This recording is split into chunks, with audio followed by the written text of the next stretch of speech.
mai wangu, ndinokuda iwe mukadzi wangu, ndinoda undizarire vana nekuti ndinokuda mukadzi wangu, ndinoda undibarire zizukuru nekuti ndinokuda mukadzi wangu. Ndakaudza vabereki vangu kuti ndiwe chete wandichatora, rudo rwaunondipa unoita kuti inini ndifare. Mukadzi wangu, ndinokuda iwe mukadzi wangu, mukadzi wangu, ndinokuda iwe mukadzi wangu. Mari yerusambo linopisa, chero uchida netutsire unotutsirawo. Chese chaunoda, chero ukati ndikubatire shumba ndichabata mbivu.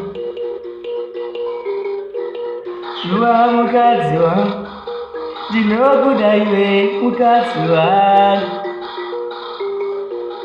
mukadzi wangu, ndinokuda iwe mukadzi wangu.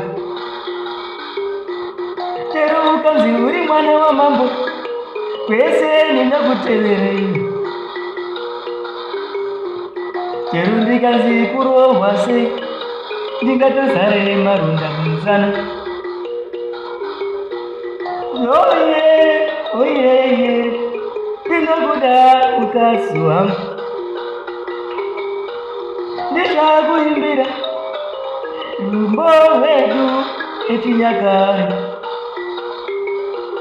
ndigokukwenyera mbira, ndirigwenya mbira saka minuka iwe. Ndikukwenyera mbira, nichikushaurira nziyo dzerudo mbiwa wangu.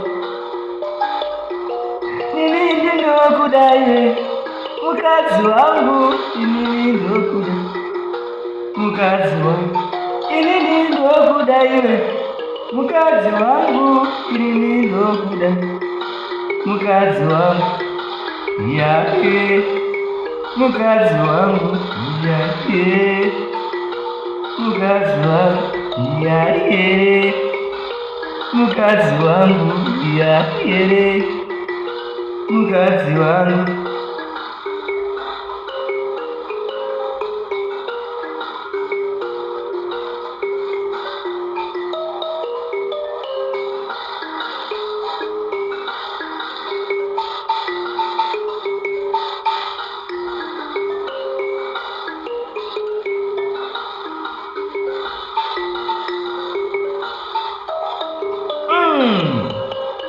Zvakadzora mwana. Right. I thank you guys. Thank you very much.